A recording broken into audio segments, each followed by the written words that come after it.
What's up, everybody? What's happening, family? And welcome back to another episode of Is This Gonna Cause an Argument? My name is Angel Tanksley, also known as Angel Lakita Moore, also known as That Chick Angel. And I am one of the hosts of this podcast that we've had going for, I think I said 5 years. Yeah, 5 years, 5, 6, something like that. And I do it alongside... Hold up. No, it's been longer than that. No, the twins were like babies. How long we been in this house? 4. Going on 5? Yes. We were doing it for a good... It's almost 6. I forgot. Almost 6 years, yeah. Yes, the twins are now 6, sorry. Yeah.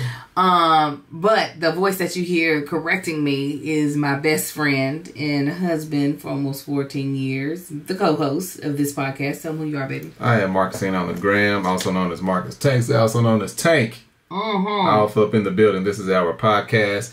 We used to do it bi-weekly. We've been doing it every single week for the past year and 3 months, almost 4 months. We even did it, well, kind of, sort of, when my husband had the Rona. Punk ass COVID got me, y'all. He got him. He said, "What's happening, player?" But it got you at the time where we were able to do a compilation. I sat there and I looked at a bunch of episodes and was like, okay, which episodes can we tie together, do a compilation? And it worked out. So anyways, this is a show that you can count on every single Wednesday if you're just looking for something to cheer you up, make you laugh, make you think. Because we cover all things dealing with life. A lot of it is from the perspective of us being a black married couple, a Christian couple, a couple raising boys. So even if you don't have that perspective, just a man or a woman, you'll have a good time with us. Absolutely. We talk about a little bit, like you said, a little bit of everything. Now, we had a bunch of technical difficulties. Yeah, oh yeah. At this point, we just tired. We started this at 8 o'clock. It's now 8:30. We actually started this before 8 o'clock. Yeah, we did. Our goal was to go live by 8. And when I say live, I mean we have Patreon in the building. These are people that we call our immediate family. I lovingly call them my angel wings. Marcus lovingly calls them either his heifers or his tanks riders. But these are people who have chosen to support us by being members of our Patreon. And you too can become a member for the low of $5 a month. That is 16 cents a day. You get exclusive content. You get to also watch this live. And I say watch and not just listen because this is also live on YouTube. And then when it goes up on Wednesday, the visual also goes up on my YouTube channel, That Chick Angel TV, which is inches away from 100,000 subscribers. But anyways, we've been having this goddamn on technical difficulty with my very new, not even a year old desktop, but I'm sure it's got too much stuff on there. I probably need to just clean it. Where when we try to live stream it, it now glitches out, loses sound. And it quits. It gives up, walks out. Horrible employee. Horrible employee. So we had to restart. But I was in the middle of telling a story before it glitched out the last time. Because I said, hold on. Because it didn't want to hear your punk ass story. No. We're going to tell this story. Tell it. So this episode, I decided, you know what? I want to train up my husband so he can start taking more responsibility for the podcast. While he is a willing participant as a host, there are some things that he just doesn't know how to do to be able to do. So I'm like, you know what? I'm going to show you how to do it so that I can hopefully take some of these things off my plate. So we have like 3 sponsors today. We have Apostrophe, we have Best Fiends, and we have Every Plate. What's happening, y'all? And we appreciate them for sponsoring it. Absolutely. So we have to make sure we get the ads together for that. So I was showing him where to go on the website to get the ads, to find out what order they go in. I was showing him how to grab the link from the live and post it in our Patreon so our Patreon can join us. A bunch of little things. Let me tell you what this man was doing every little second. Don't act like I wasn't paying attention and listening and all of that. I didn't say you weren't paying attention when I was saying, here is the thing you need to do. But if I wasn't saying that... Multitasking. Tell him what you were doing. Shopping. For dress shoes. We got an event coming up Tuesday. I ain't gonna have time to go get no dress shoes. I need to find something right now. So I'm listening to that. I know how to go get the ads. I remember right now. Probably should have wrote down, but I didn't. I just do it next week. She can coach me through it. Well, I got to show you again, though. Huh? Why am I having to All right, don't show me again. We'll be here till I get it up. she said, oh, I'm gonna know what I'm about to do. I'm gonna do this for them. And she was in the middle of doing that. I went back to look for Shu, because at this point I'm like, all right, you do that and then we're gonna go live. And you looked at me, was like, oh, was that? I'm like, what you want me to do? You could type this in my phone. She was in her phone typing at the time. Because what I decided to do was, I was like, oh, you know something that will make us more efficient. We have 5 moderators that help us with our Patreon and Discord, and they're also moderators on my YouTube channel. And they are able to write down the codes, the promo codes, the sponsor codes, so that when people, especially in our Patreon, hear about it, if they want to like check out the sponsor, they can just see it in the live chat. So I was like, I'm actually going to send that to them ahead of time, because I never do it. They find out when everybody else does. Send it to them ahead of time. So she's doing it. I'm like, went back to shopping. I'm thinking that you're going to watch, and well, this is what I would love for you to do. When you see me doing stuff, when it comes to this... It's hot. Is it hot? I'm sorry. When you see me doing stuff, when it comes to this podcast, if you have never seen me do it or don't know what I'm doing, I would love for you to ask. Perfect. Closed mouth don't get fed. You open your damn mouth and something gets shoved in it. Okay. You open your mouth a lot. I'm gonna start shoving she didn't say that. There. She said, hey, I'm going to do this and this. I'm going to do this though. Yeah, to beat them up. Oh, really? Oh, you could be putting this in my phone. You didn't say that. No, I didn't say that. She said, let's talk about it. Let's talk about it. Is that how I said it? You make it asymmetrical so we can go on. It's being a distraction. You the one that said you were going to shape it. Because I couldn't without the band. I need a band on it. I can't say too much about it. You'd be like, you don't appreciate my hair. I do appreciate it. I said it looks fine where it is. It is a little distracting because this side is lower than that side. I have you want to go get a pic? For those of you all who are not watching, my fro is out right now, and I have not worn my fro out like as a hairstyle. That's a little too aggressive, just FYI. Oh, my bad. My fro, my fro is out. It's some type form of hair fly. It's either the lashes, the fro today. Oh, you really gonna just try to clown like that? No, I'm not gonna clown. I just want to get something going. Well, I told you. You said that you were gonna do it. Y'all, why is he taking a tape measurement to try to create a headband? Man, shit. On my hair. That is. Give me a second. And this is the thing. He said, you know what I would love is if you would wear a headband on your hair. I said more often. More often. No. You said what you should do. No, you said what you should do is wear. That's not what I said. You said, why don't you? Why don't you? More often. And I said, Marcus, I had on a headband yesterday. And what you say? I said, yes, you did. I said more often, though. Oh, my God. Did that help? Did that help? Because it ain't the right thing. And I don't want to get your hair tangled. Do y'all understand what this man is doing? He is using a tape measure. Give me a second. To tie back my hair. Look, you gotta use what you got at the moment, all right? MacGyver, 80s. This is why the Crown Act exists. Because... I'm just trying to make... See, we need to... If I wish y'all can see him. That ain't gonna work. That's what we should do with Patreon. What? Is you style my natural hair. Your hair would be flawless. Okay. Wet. Okay. Killing them. Patreon, tight. Off the hook. Patreon, let us know if you killing want Marcus to style. What's another term? Tronda. You remember that one? Tronda. What's another one? Fonda. Oh, okay.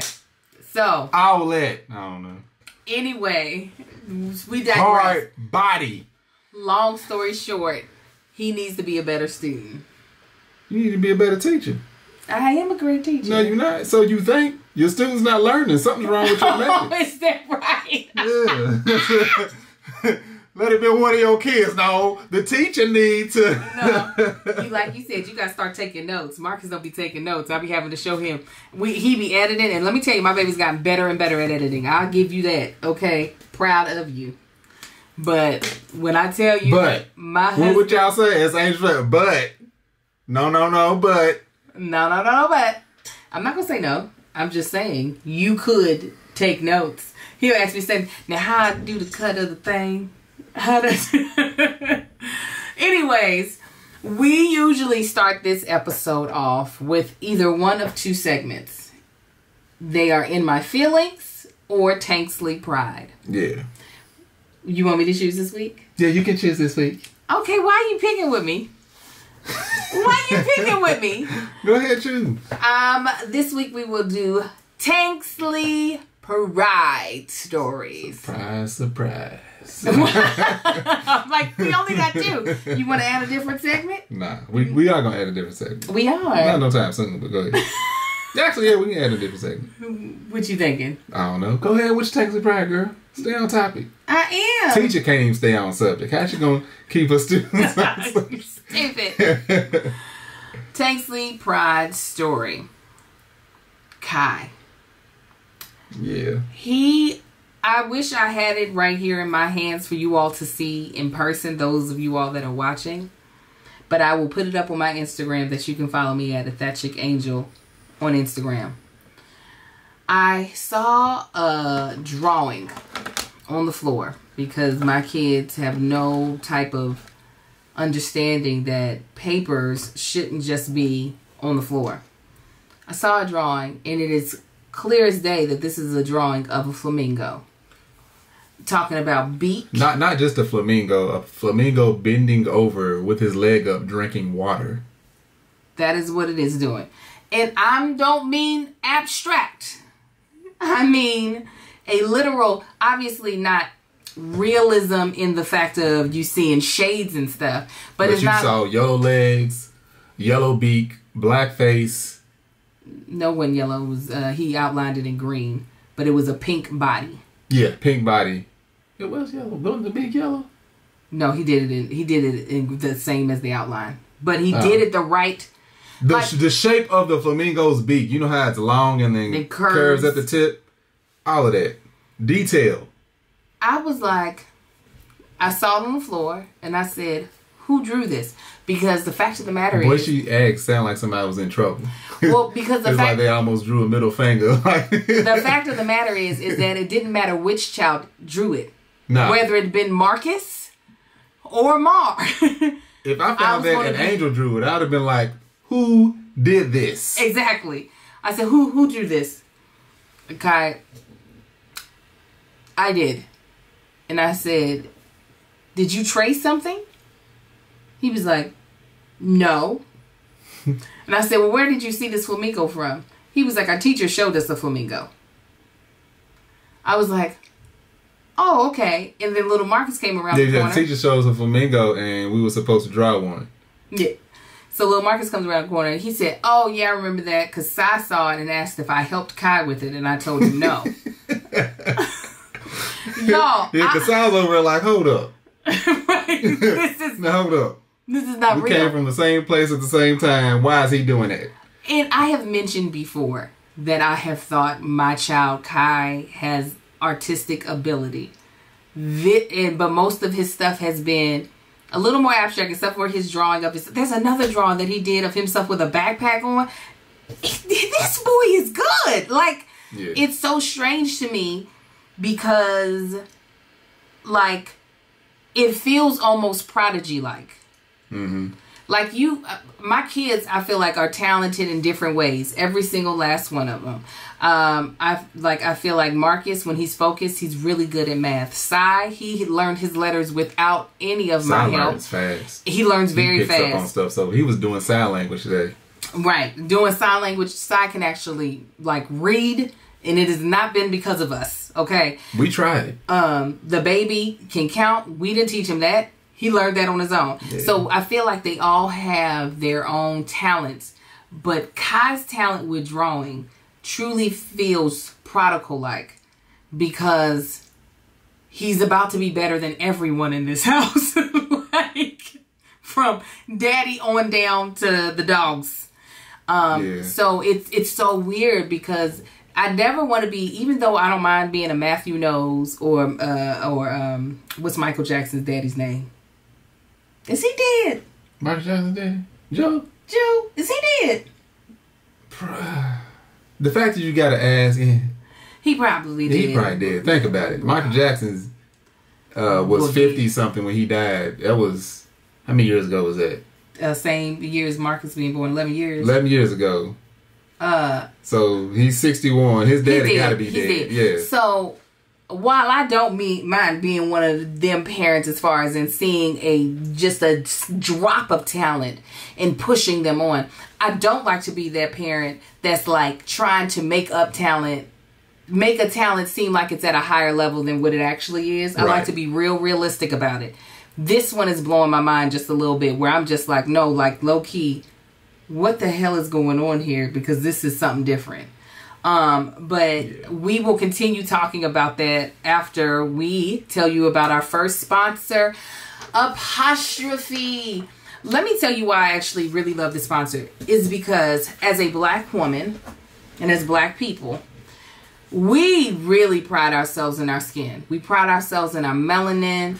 We pride ourselves in our glow, all of that, because it is important to us. You know what I'm saying? Something that we receive so much ridicule about. We're now at a place where we are praising how our skin looks, how it feels.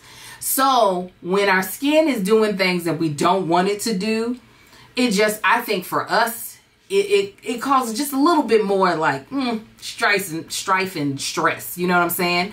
So being able to get professional, prescriptive skincare, medication, and treatment, I feel like it's pertinent for us because ain't nobody about to steal our shine, okay? Nothing's going to steal our shine. Well, Apostrophe makes it easy for you to get acne treatment that really works from a doctor and actually get the treatment without having to go to a pharmacy. So this is how it works. You're able to get on Apostrophe, and then you fill out an online quiz about your skin concerns and medical history. Then you snap just like a couple of selfies, and your dermatologist will get back to you with a customized treatment plan tailored just for you.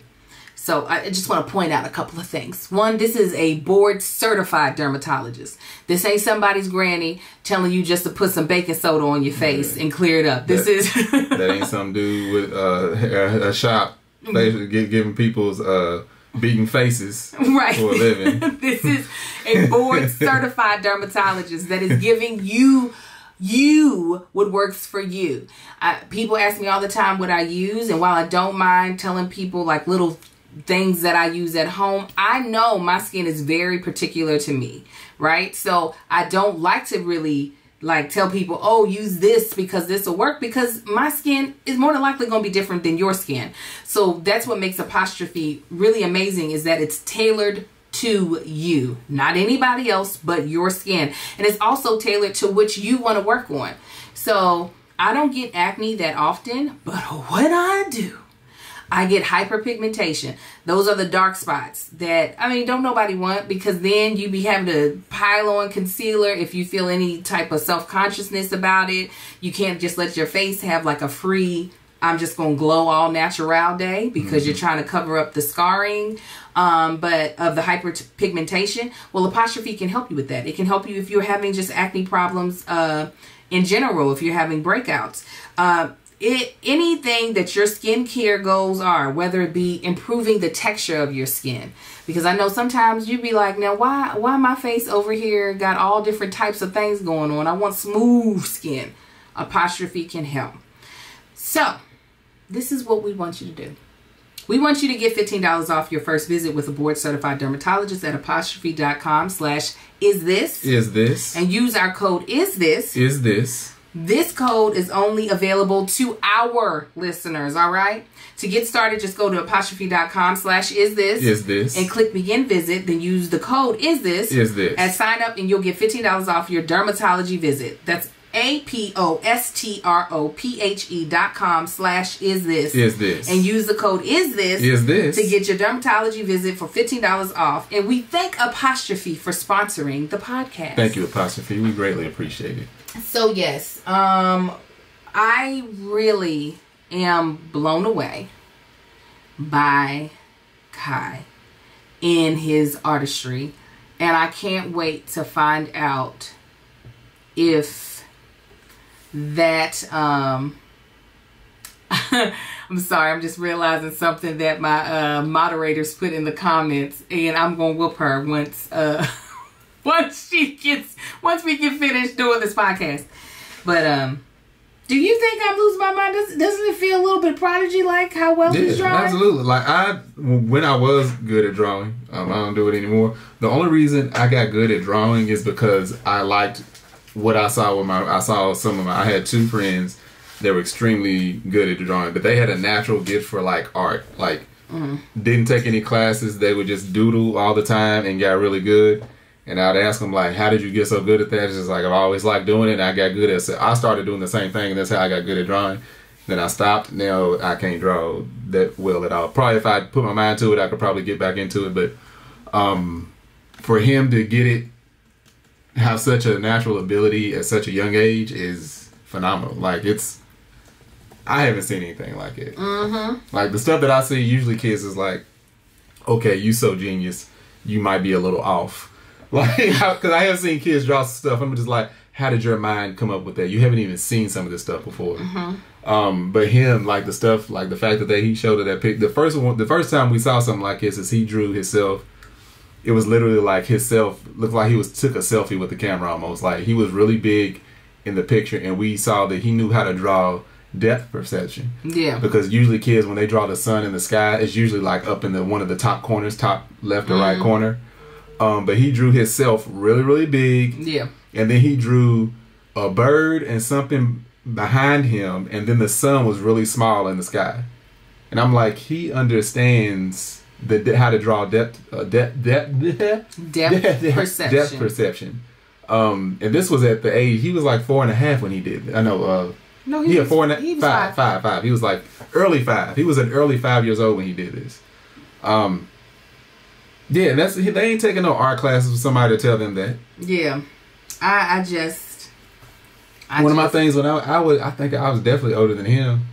When I used to do the thing of like, it looks like you're on a long endless road. And I figured out how to draw stuff to make it look like it was upright, and then like the stuff off it. But I was much older than him when I was doing that. It's crazy to me. It's crazy. Do you have your own Tank Sleep Pride story? Well, I feel like we kind of touched on that. Yeah, I brought that up. You did? Which your own, though. That's what I want to know. Yeah. What is it? Get on my last nerve. I'm sure I do. Kai. His amazing ability to draw. I ain't got one off the top. These my boys, man. They off the hook. Although they all got a special place in my heart. Don't you give them no vague stuff. Tell them about the baby and how he's... Amar gets on my last nerve. No, not that. What he's been doing here lately. Oh, Amar will... whether I'm around or not, he's either talking about me or talking to me. Yes. Die! Oh, that! And sometimes I think he's yelling for me. Because he'll just be like, die! Die! I'm like, what, boy? Then he'll be talking off in the distance, but he's yeah. He is all about saying daddy. Daddy. Like it's that's his thing. Daggy. Yeah, Daggy. Daggy. It's hilarious. And I'm like, okay, he is really into his dad right now. I'm not mad about it. Now he's still on my boobs all the time. But he's been talking to Marcus here a lot lately. Yeah, he has. Non-stop. And Marcus has been like, what? I think it's from you working the other shift. Oh, working the swing shift? I bet he's seen me a lot more. Yeah, he's seeing you a lot more during his more active part of the day. Yeah. And so he's like, well, let's talk about this then. What you been up to? Like, I hear him, day. He'll just be on top of something dangerously high. I walk in the room, boy, what are you doing? You sound like you're saying Samuel L. Jackson. Samuel Jackson. Okay, so next time you gonna have a specific Tank Sleep Pride story, don't you? I just told you one. I told you that one, and then you used it. Don't tell me what I'm gonna do. Oh, you gonna do it? Don't tell me what I'm gonna do. Huh? He gonna do it. So the fact that I still have a measuring tape holding back my afro is dope. Is killing me. Softly. Anyways. It needs to be wider, you know, because then it can do this whole thing. I know what you're thinking. Maybe if I pull it back further. Hold on. Oh my gosh. It's back in my hair, you guys. Keep talking. So we have a topic today that I thought would be interesting. Obviously, we have listeners of all different ethnicities and ages, but majority of our podcast listeners are Black, just like me and Marcus. And there's something that I feel like, I don't know if it exists in other cultures, but I feel like, do you think this the thing that we're about to talk about exists in other cultures, or is it just us? So, it feels like it's just us. It feels like it's just us. I obviously don't know other cultures that intimately. I will say, well, we'll talk about it, then I'll say where else I've seen it. Okay. So there seems to be, and I'm going to call it toxic. I'm just going to call it what I feel like it is. This toxic belief and behavior that I've seen only in the Black community, where we glorify the struggle. Yeah. I was telling Marcus, I remember when I was growing up. Now, mind you, my family has seen feast and famine multiple times. Like, it's like a merry-go-round that we're on. So there have been times in my growing up life where my mother, who mostly was a single mom, we were in a feast state where there was a nice amount of income coming in. We were living in big houses. It wasn't that we had a lot of, it didn't feel like to me there was a lot of disposable income because my clothes still were like Walmart bought. But like from the outside in, it seemed as though we were in a feast state. And children my age, would try to roast me or talk about me with the thought of, oh, she don't know because she rich. She don't know nothing about this because she rich. She don't know, you know, as if it were a bad thing for me not to be, quote unquote, struggling at the time. And I remember this in particular. I used to talk extremely proper. Even though I grew up, started off in Baltimore, then we got to North Carolina. Where they barely speak English. We got to North Carolina, then Kentucky. My speech became really proper. And what I mean by proper is what's considered grammatically correct for American English. And I remember getting picked on for that. Being called, saying, like, Angel talks white. Yeah. And I remember purposefully changing the way I talked.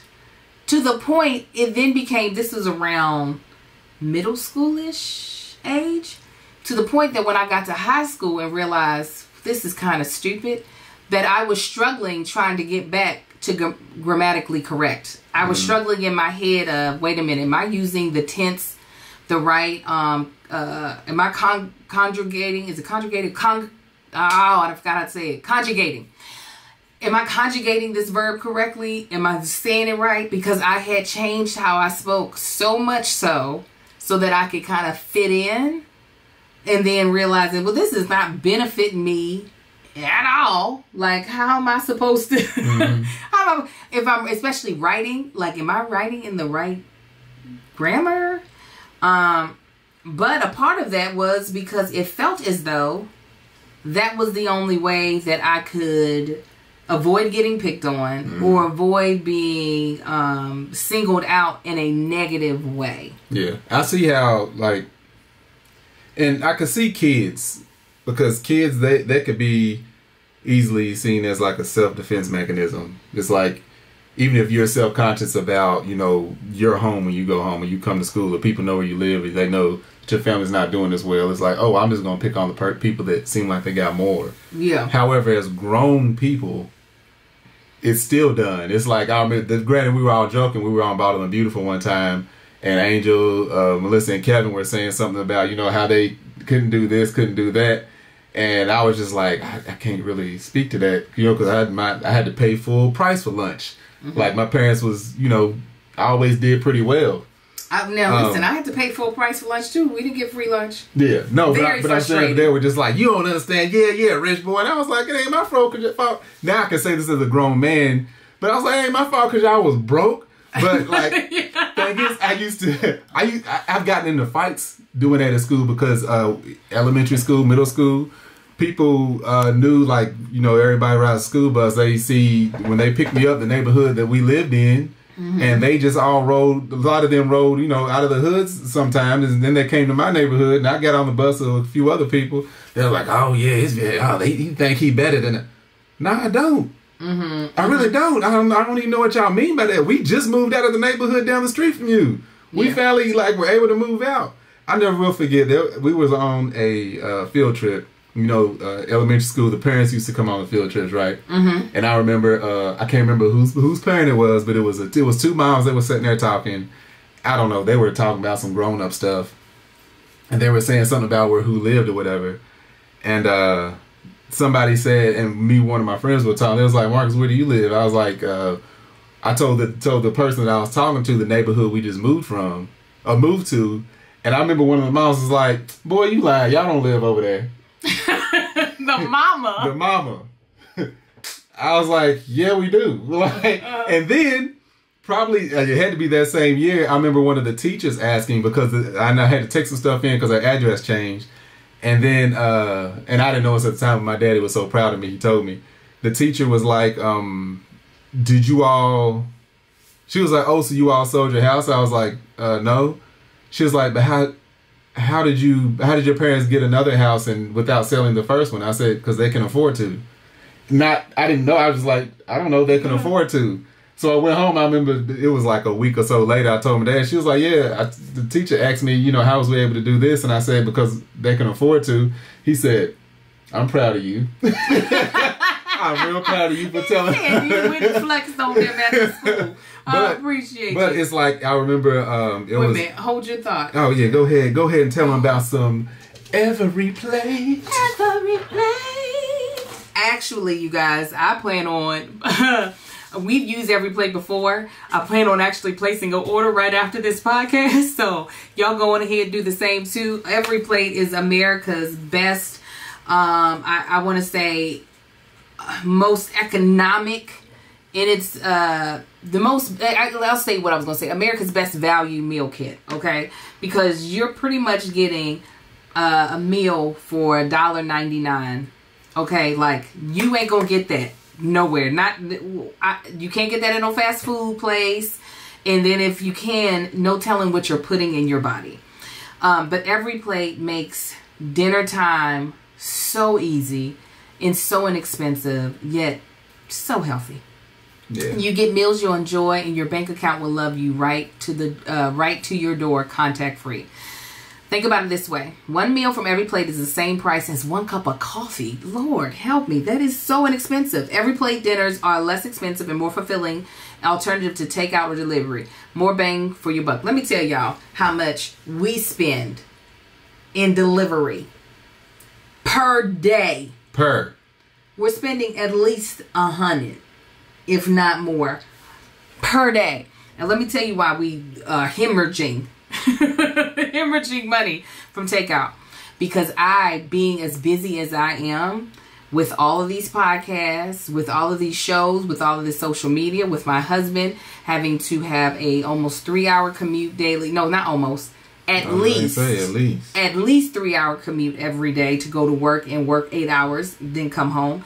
At least 8 hours. At least. All these are at least. Hours. So he's gone for a minute. We just don't have the time nor the brain bandwidth to come up with a meal and or also go grocery shopping. And or also all of it. To go grocery shopping to get the ingredients for some recipe that I don't even know that I'm about to cook. Okay? You ain't gonna, by the time you chop for them, you are not gonna cook them. I know. I'll be like, oh, I don't feel like it. Every Plate makes it so that all of those things are cut out of the equation. Spending a lot of money is cut out of the equation. Having the bandwidth to figure out what you're going to eat is cut out of the equation. Having to go to the grocery store to get the items that you need for the recipe, cut out of the equation. Even having to measure is cut out because Every Plate does almost all of the prep for you. Like, I can't explain to you how amazing this is. Yeah, these meals are delicious. And they are delicious. Every plate offers... It's enough. Filling. That too. That's the biggest problem with me. I don't get full. But he do off every plate. Do. Every plate offers a changing menu of 14 recipes per week featuring a range of flavors and ingredients so you never get bored. And every plate makes it easy and affordable to cook hearty, delicious, family-pleasing meals. What's also great is that they have variety for different diet types as well. I have made some foods that have tasted so good, and my kids have been like, Mama, why'd you cook this? I don't be telling them why, but I definitely love taking the credit. So this is what we want you to do, okay? Try every plate for just $1.99 per meal, plus an additional 20% off your next 2 boxes by going to everyplate.com and entering the code ARGUE199. ARGUE199. Get started with every plate for just $1.99 per meal, plus an additional 20% off another 2 weeks by going to everyplate.com and entering the code ARGUE199. ARGUE199. I'm going to tell you one more time because I don't want y'all to forget, okay? Okay? You're going to go to everyplate.com. And you're going to enter the code ARGUE199. ARGUE199. That way you're able to get meals for $1.99 plus an additional 20% off another 2 weeks. That's up to $100 value. Come on, everybody. We thank Every Plate for sponsoring this podcast, and we hope that you check them out. So, please continue. Your teacher was asking. I was far past that. No. No, I said she... Oh, she asked the question. She asked the question. I told her, because they could afford it. I was about to come around. I was about to have you do a smooth transition. I was like, because we pay full price for our lunch, which you also don't have to pay for. I didn't know. Hey. That was me. That'll be wait a minute. That'll be the next challenge from here on out. Is that you segue me in? I segue you in. I'll still read the ad because I know you don't enjoy reading the ads. I don't really enjoy reading those ads. But I will. Sound like what's his name? Christopher Reeves over here. Not Christopher Reeve. What? Stephen Hawking over here. Oh, no! Even worse. What? He had a robotic voice. I know, but to make not it a dig. It sounds like if you're saying you don't want to sound like because it's very monotone. It's is that the word? Yeah, monotone. Just straight line. And it's every plate. But yeah, that is definitely that crab in a barrel mentality of even when people are grown, it's like even Dave Chappelle talked about it. He was talking about, when he hangs around rappers and stuff, he's hanging around Nas and they talking about, yeah, man, it was rough growing up in the PJs. Even somebody like Dave Chappelle puts on that fake persona of, yeah, man, it was rough, instead of just saying, nah, my people actually had money. They actually did well off. And I think because people use it, when you overcome, I ain't gonna say if, when you overcome let's say the poverty or whatever, or the level that you all grew up as, I guess it's a badge of honor to say, this is what I came from, versus starting at the Huxtables and not elevating to a higher point. Maybe that's what it is. I do believe that there is a false narrative, but I think we've held on to this narrative because I think it might be too depressing otherwise. We've held on to this false narrative that there is a gift and a blessing in the struggle. Mm-hmm. That's part of the reason why I work so hard. That's part of the reason that I probably push my sons as much as I do, is that we almost recoil at the thought of something being easy. Yeah. Or something being given to us easy. That's the big thing. Like, people say kids don't, if they become rich, say, as adults. Mm-hmm. Well, I need my kids to know what hard work feels like. Yeah. Because we see it as it builds character. And I'm not denying that character can be built, but we act as if that's the only way that character can be built. Versus just teaching them sympathy, empathy, and respect. Right. We believe that is only taught by going through the fire. Yeah. Instead of being like, oh, you can teach these things without you having to have dealt with a lot of adversity. Point is, you don't want your kids to have to go through the same struggles you do. You want them to be more successful from building off the success that you were able to build. Not, no, you're going to start down there in the gutter. That's what I had to do. And look where you at. So put them on your shoulders and elevate them. That's how white people been doing it for generations. That's why they born into wealth. Yeah. Well, that ain't the only reason, but a lot of them are born into wealth because they build something for their family to stand on. Yeah. And not all of them, but you know what I'm saying. I definitely, and this is not to say that I'm just like, I'm on the other side of, there's no glorifying the struggle, because like I just said, I am hard on my kids and I work myself. I work myself hard. I really, really do.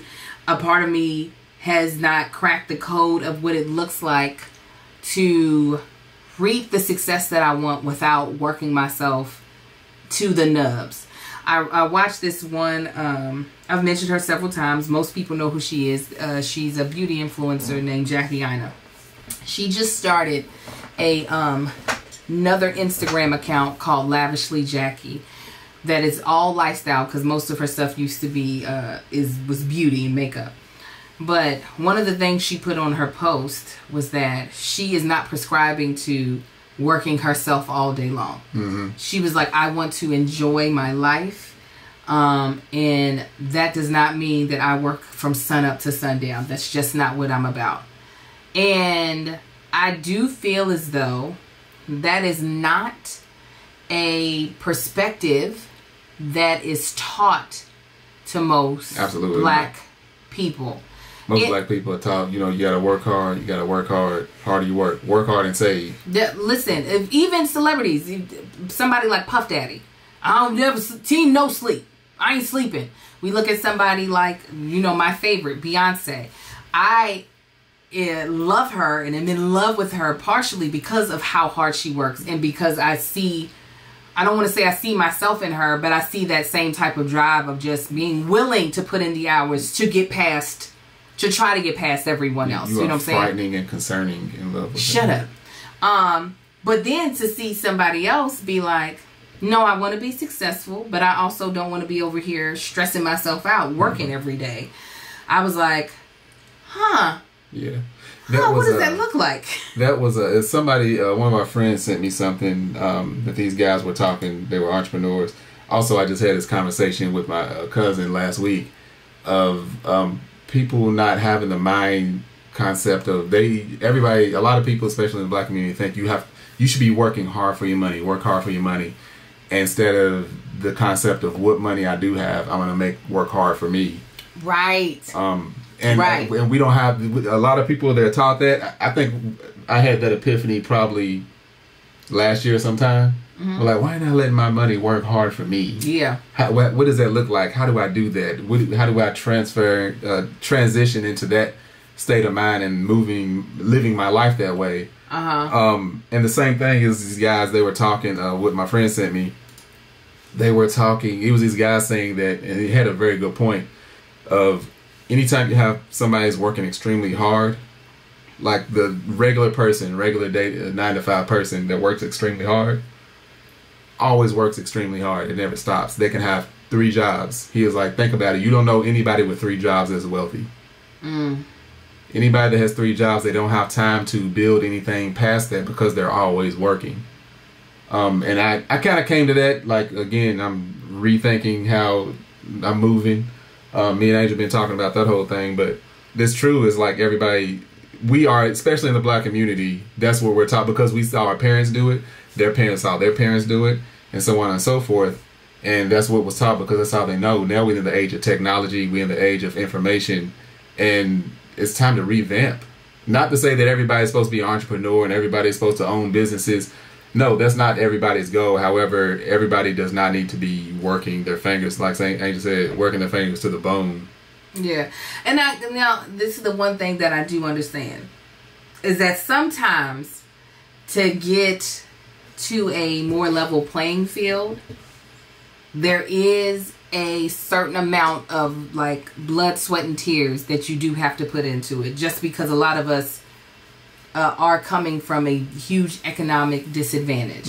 Absolutely. So there is like okay, I gotta grind a little harder just to get, whether it be because I went to college and I have all these student loans and I want to get that off my back, so I have to grind a little bit harder so that I can start to coast some. I do get that, so I'm not trying to discount that you could just jump into the work field and be like, let me just chill. Right. I do understand that how most of us, the people of color, especially those who are not immigrants to America, those that are descendants of slaves specifically, not to say that I know the immigrant, like the walk of life of the immigrant, but I do know that of a descendant of slave, there is a bit of like, okay, I have to sprint before I can start, just doing a nice light jog.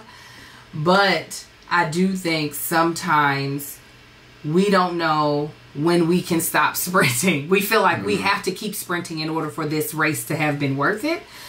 And I think that is another side of the being in love with the struggle or glorifying the struggle. So it's not just the hood folk that are just like, you don't know what it's like, old rich sounding white. There's a part of the being in love with the struggle of the whole team no sleep, team rise and grind, team get money every day. I think it's still part of the same world of there being all this glory in I worked harder than everybody else. And being a 40-year-old woman and seeing some of my girlfriends who don't work as hard as me, they work hard, they're just nowhere close to working as hard as I do, reaping benefits as big as mine or bigger, has really made me go. We have seen some lavish vacations. Has really made me go, what am I doing? What am I doing? And while those friends always give me flowers, Angel, I don't know how you do it. You do so much. Oh my God. Like by the time I've gotten up, you've already lived a whole 2 days of my life already. Like you've accomplished what I would have accomplished in 2 days in the first 4 hours. Oh, how do you do it? It's learned behavior. But listen, this is the thing. While the words are nice and I appreciate people recognizing how hard I work, I'd rather just have the money. I'd rather not get that compliment all the time. I'd rather have the money. I'd rather have the blessings from the work than all of the work that I do all of the time. We're going to continue this conversation, but we're going to jump into our last sponsor of the podcast. I think it was time. I was waiting on 50. No, we do it at 45. Oh, see, I already knew what I was about to say. Oh man, I'm sorry. I was wound up and ready. And I was like, I got a minute and a half. I'm about to. She ain't gonna see it coming. 15, 30, 45. So this next sponsor, I'm gonna tell you what. I enjoy them thoroughly, and I am really going to be using them once I go on tour. This sponsor is Best Fiends. Best Fiends is a free to download casual mobile puzzle game. Okay, when you are ready to just download for the day and just relax and not have to think about the stresses of the world, turn to Best Fiends. When I tell you all, this thing just fits into your life so smoothly. It's not, you ain't over here trying to plug up things. You ain't got to get the television on and stuff. You just pick up your phone, honey, and start up the game. Now, Best Fiends is so amazing. It has over 1 million downloads. And when I tell you, you will be obsessed. It's sometimes hard for me to put it down. I love it when I'm flying or traveling and I just, you're waiting at the tarmac or you're waiting at the gate. And it's not that you really want to be on your cell phone because you got all those loud announcements in the background. So you don't want to be in a phone call.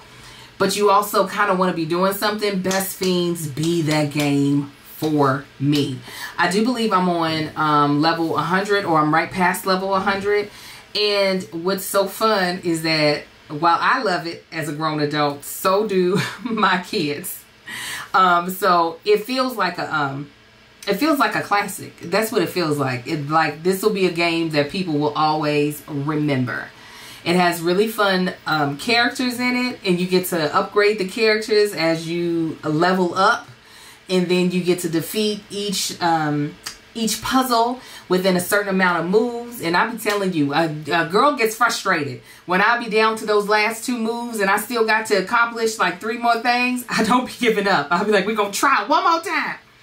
So here's what we want you to do. All right, women says, we want you to do this. We want you to download Best Fiends free today on the Apple App Store, or Google Play. That's Friends without the R, Best Fiend. I'm telling you right now, I want you all to tell me what you think about it once you play it, because it is so fun, dear God. All right, and one day I'm going to challenge my husband, see if he can get through a puzzle faster than me. I doubt it. Point blank period. I doubt it. I'm sure I can beat him because this is just the way my mind works. All right, again, that's Best Fiends. BESTFIENDS. Download it at the Apple App Store or Google Play. I wish you all could know how much I want to just punch my husband. What? Don't say what. Don't say what. I didn't miss it. What? Go ahead. Continue. Continue what? The conversation. Argue? No, don't come over here saying argue. Continue the conversation or tell them what you're doing. I'm shopping. We're doing a whole show. You act like I missed the cue or something. You did. The cue is going in back into the episode. All right, you said thank you, Best Fiends. You was talking. Okay, then I just said go ahead, and you said what did I miss? But you made it sound like I missed something. You were talking. You stopped what you were saying. I am now done. Please go ahead. Who's the better hill man? Please go ahead. You finished what you were saying. You were talking about the struggle and everybody, because I was going to bring in to get time to play games. Matter of fact, while you're playing games, boom. But you didn't let me get to that point because you went on because I didn't know the time was I thought it was at 50. That's clear now. Please add to the conversation is what I'm saying. Go ahead. I've been doing a lot of talking. I would love to. That's because you talk too much. So like I was saying, when she when she took off and just kept going on and on and on. But like you have those people that, like Puff Daddies is like, you rise and grind and, no sleep. It's definitely an unhealthy mentality to have, or at least it can be. Because I've heard so many successful black people say it. It's like, if you sleep in more than 4 hours a night, or if you sleep in, 8 hours a day, then you're never going to be successful. And it's like, there's definitely ways. There's people getting tons of sleep, getting tons of rest, and enjoying their life and still able to be successful. Not to discount working hard. Like I have a work hard mentality. I definitely want my sons to have that, but I don't want it to be sacrificing their quality of life, their work-life balance. I want them to be able to. I want them to be able to make an income off of something that they love doing. Mm-hmm. Even if they're working hard at it, something that they absolutely love to do. And then even still, it's like when people see that, it's just like, oh, well, you just having fun. It's like, yeah, yes, I am. Did you said you got into fights because of? Oh yeah, when I was in middle school, elementary school, and middle school, because there were people that would tease me, or like I said, my family had money, but my family was not buying me Jordans. They were not buying me the latest Nikes. They weren't buying me the newest Reeboks. I was getting the stuff, the cheapest knockoff Nikes that you could find, the Nike Airs, stuff like that. So I would get teased, just for my shoe game or my clothes game. I'm just be like, yeah, but your family's broke. Well, they'd be like, oh yeah, we don't never see you with no Jordans, and the money that your family's spending on Jordans, they could be buying your lunch, but yours is free. Marcus, why would you come so hard at because them? Don't ask me. I'm asking. Because they would literally pick on me and drag me for my clothes game. I'm like, you gonna drag me, so I'm gonna hit you where it hurt. I'm gonna be factual about this. And that would cause fights. It's like, and I was quiet. I was a very quiet child. I didn't say a lot. And I was always quiet for one because I was always tall. So people, you know, it was like, you know, they just pick on me. And I would very reluctantly strike back or fight back. I would always avoid conflict. So they took it as a weakness until we was actually brawling. And I'm over here knocking people in the eyes and stuff. But up until that point, it's just like, that's what it would push me to. It would be like, all right, it's building up, it's building up, it's building up. Okay, now I'm about to strike back. I seen your house. I seen what your family drives. I see how bad off they are. Granted, my parents they didn't have brand new vehicles. Their vehicles was my daddy had a 1971 pickup truck, and he didn't get a brand new pickup truck until I was in high school. But when he bought it, they paid cash for it. My mama had a 86 Chrysler, Fifth Avenue. Now, this is not to pick with you. What? Do you not think? I'm being honest with this question. Mm-hmm. I'm honestly curious. Do you not feel like your blow about their family actually being broke was a heavier hit? It was supposed to be. It wasn't going to be even. You going to pick on me for weeks and months at a time? Oh, it would be a build-up? Oh, I just said it'd be a build-up. They would, like, pick on me all the time. And finally, when I got mad enough, you said, I'm you know, I don't care. throats. I don't care if you got an earring and your mom and your dad got gold teeth and all of this. It's like, I don't care. I mean, I get it. I know it was meant to be a tough blow. It's like a child only. It was like I was getting bullied until I struck back, and then I would fall back and get bullied and get bullied and get bullied, and then I would strike back. It wasn't a back and forth. It was them bullying me and me finally putting my foot down. I get it now. I literally, and that's usually where my fights came from. Just from me, I never picked fight with anybody else. I was usually picked on, and why do you think they picked on you? Do you think it was their own insecurities, and you seem like an easy target? Yeah, like I said, I was quiet. I didn't say a lot. I was always tall, but I wasn't like out here wild or anything. Mm-hmm. And people would say stuff to me, I wouldn't say nothing back, or I'd just be like, leave me alone, or I can pick on him, he ain't gonna do nothing. Mm-hmm. But I'm like, you back a cat into a corner, you back a dog into a corner, he gonna pee on himself. You back a cat into a corner, he's gonna lunge out at you. You can't. I was in that aspect, yeah. I can't believe it. See, for me, I just would be quiet. Yeah, I was quiet until I wasn't quiet no more. I got short fuses on both sides of my family. I know it. Bless my baby's heart. Bless my baby's heart. I'm like, you want to light this fuse? All right, it's lit. But yeah, that's where the fights would come from, because it was like I said, maybe it was an insecure. I never talked about what my family had. For one, my family never showed it. Like right. we moved over there in that neighborhood, and it was only 5 houses, and it surrounded by a bunch of empty farmland and acres because there wasn't no houses built yet. Mm-hmm. My family had the oldest vehicles in the neighborhood. Yeah. They didn't never lived above their means. So when they did get stuff, they did it big. That me and Marcus actually, when we were deciding this was going to be the topic, I was telling him, even though I know these people exist in my circle of people that I was around, in the people that I was close to, I never experienced the reverse. I know that there are certain people, black, all the colors, all of them, that look down on people who are less fortunate, broke. Yeah. We know people that started broke and now look down on people. But growing up, I never experienced the reverse. I never experienced them. I had a lot of friends whose parents were doing very well. But when they would come over my house, there was never a thing of, this is I never saw that either. This is what, So, while I do know those people exist, so I'm not trying to make it sound like, oh yeah, they definitely out there. That those who were less fortunate or lower on the economic, level, that they weren't experiencing some sort of like people talking down to them because they had less money. It definitely felt like a lot of anger coming from those that perceived that my family had a lot of money. And it's their insecurities. I'm sure. And not only with some of those neighborhoods, it was just rough. And so you end up taking that anger and putting it out on somebody that you feel like won't lash back out at you. Yeah.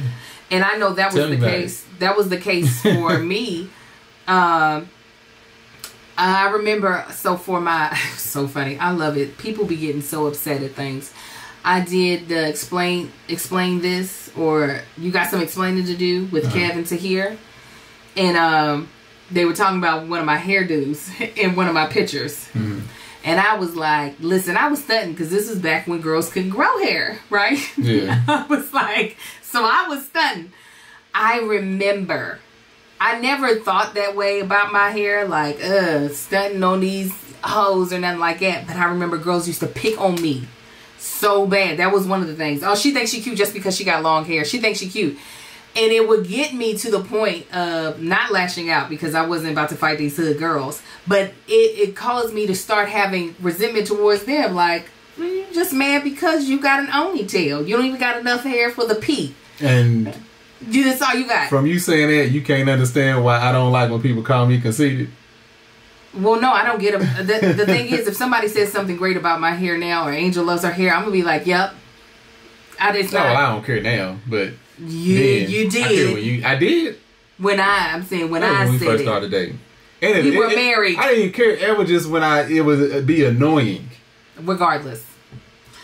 I never said that to them, but it did get me. This more relates to you cutting at their throat with you broke. He just fell out something. I know. This is that. No, they just closed the door. Right. This parallels more to you saying to them, "Well, your parents are broke." I never said. That's for sure gonna cause a fight with somebody hood. That's why I got into fights. I never said, "Well, you can't grow any hair because you burning it off with relaxers and your hairstylist is your blind granny." I didn't say that to them. I didn't say nothing about nobody's blind granny. I'm saying that would be the equivalent. No, it wouldn't be. I didn't. I just said y'all broke.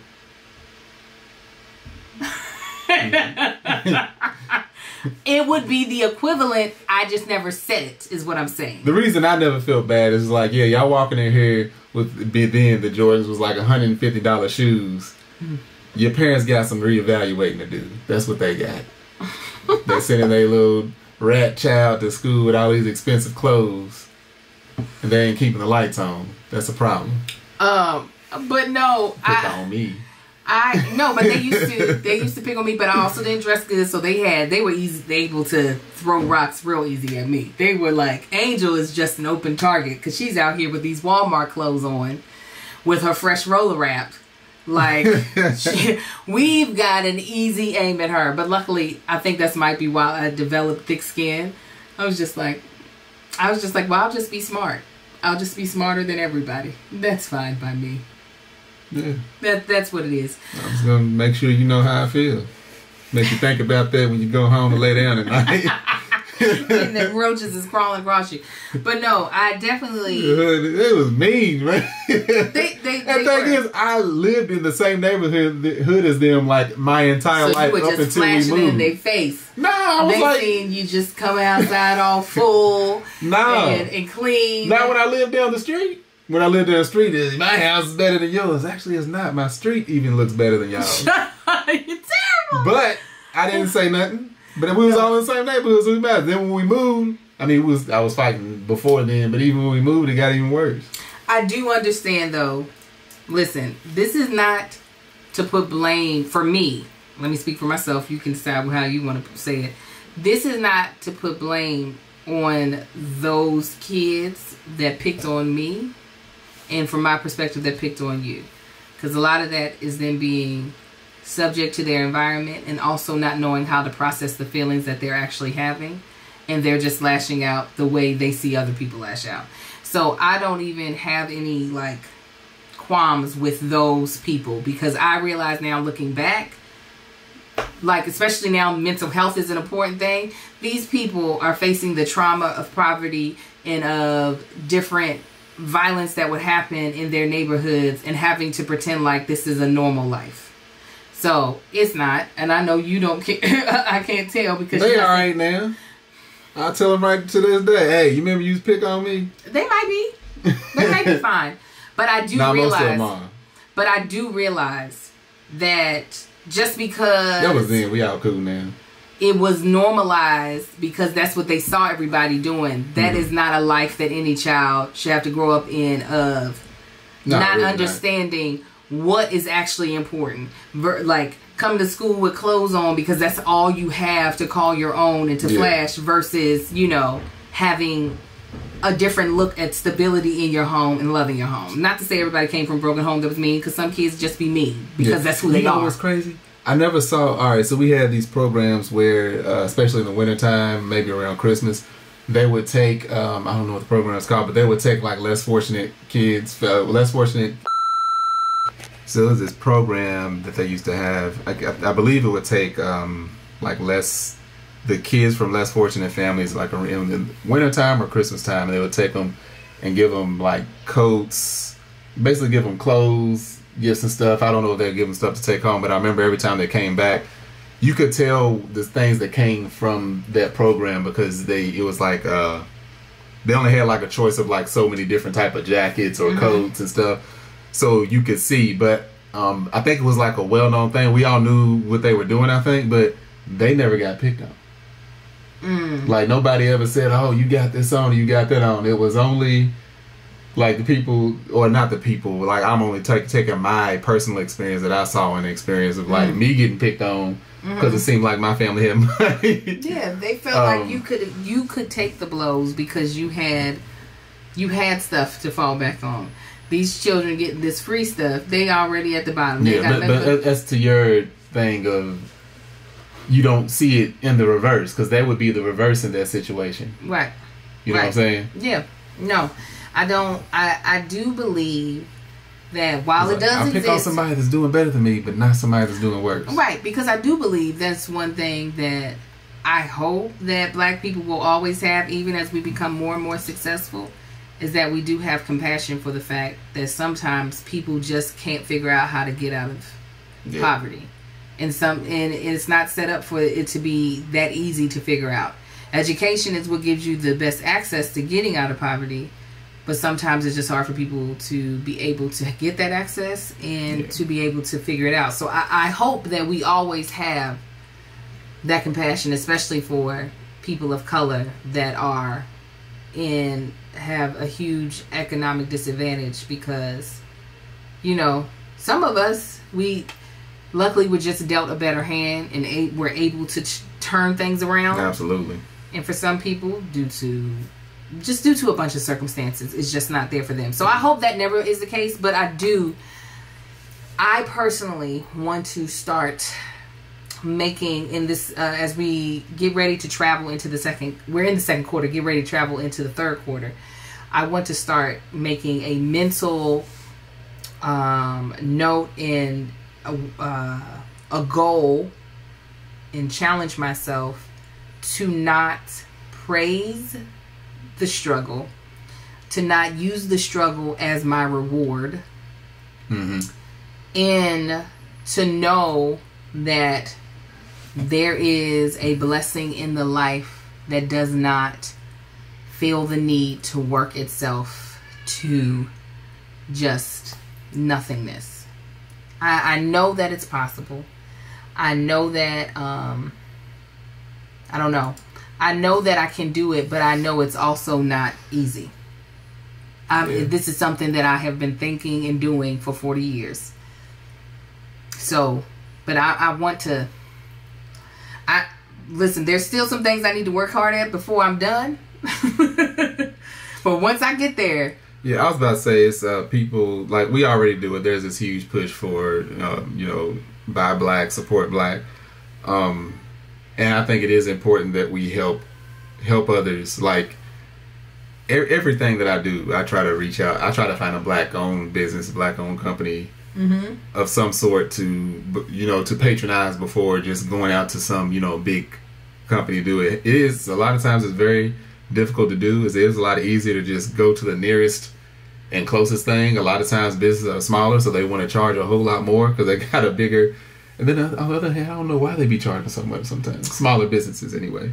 Just because they don't have the inventory to cover all of their overhead. It's just Yeah. That's the game. Like sometimes when you support small businesses, you know you're paying more because Yeah.